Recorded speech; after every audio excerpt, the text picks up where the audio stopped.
Hey, my name is Jessie. My pronouns are they, them. I am a non binary transgender visual artist and poet. Today I will be reading for you an excerpt of my spoken word piece titled I Am. Thank you so much for listening. My transness is not defined by the way that you see me under your spectacle of doubt. Lay me down gently. It is not defined by the way that my eyes shimmer with poise, or the way that my surgical scar creases my chest, or the way that my hands fall at my waist when I say that I am, I am. I have nothing to hide.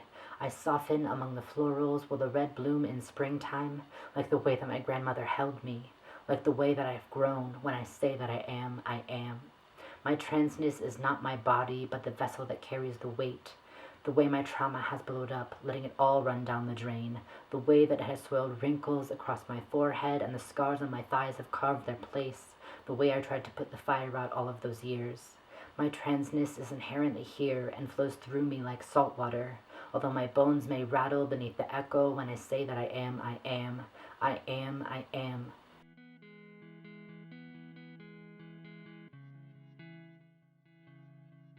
I have a background in musical performance as well as performance in general. I was a dancer as a child from age 2 all the way up through the cusp of middle school around age 12.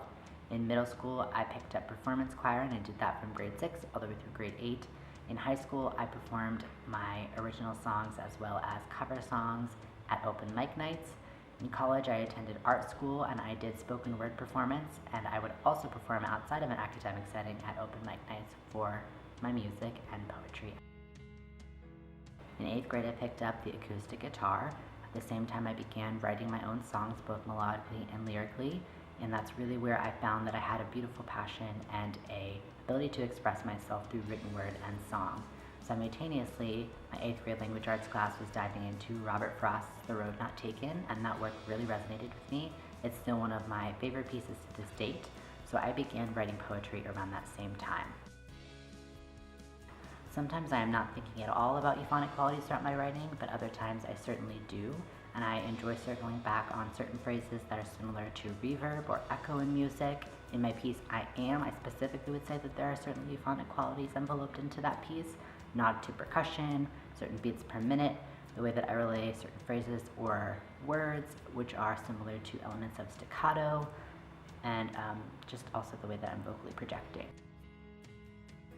So what's interesting to note about my creative writing process is that even if I'm performing or writing for a spoken word performance, I have to actually detach from writing from a performance-based lens, and that's because I can really find myself overthinking those elements. And once I write the piece, I can then go back and reiterate how I'd like to imply emphasis, projecting emotionally, letting certain phrases breathe before beginning or continuing on in a certain stanza, allowing my voice to read with less breath so that I can emotionally heighten the performance. It's important for me, not just as a performer, to relay myself emotionally to the audience, but also for the audience to be able to feel that emotional quality within the piece itself.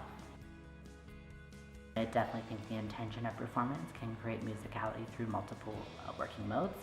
The rhythm and projection of voice, the way that one ties phrases together, reiterates phrases, allows certain phrases to breathe from other stanzas, similar to staccato, as I spoke to before. I would certainly say that I'm always thinking poetically and musically.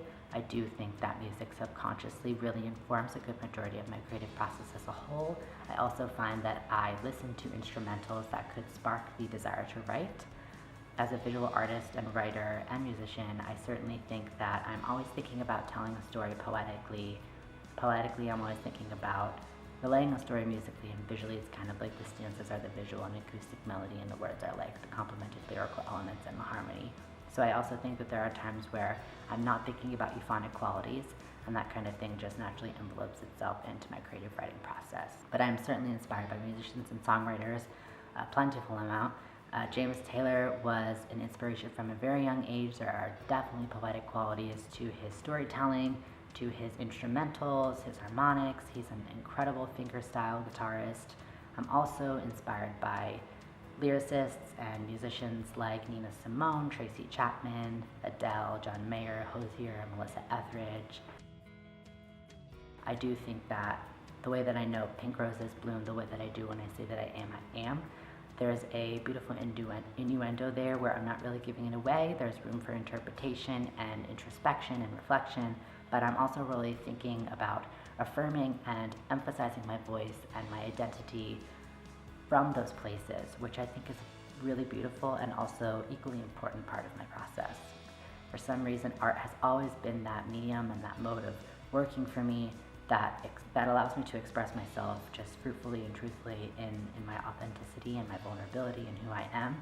I also think that it's something that I realized I need to do, kind of like a life mantra, and it allows me to stand up for my community. It allows me to express a form of here-ness and truth, and it also allows me to lift myself up and engage with voices who maybe don't feel that validation in themselves and in their own identity.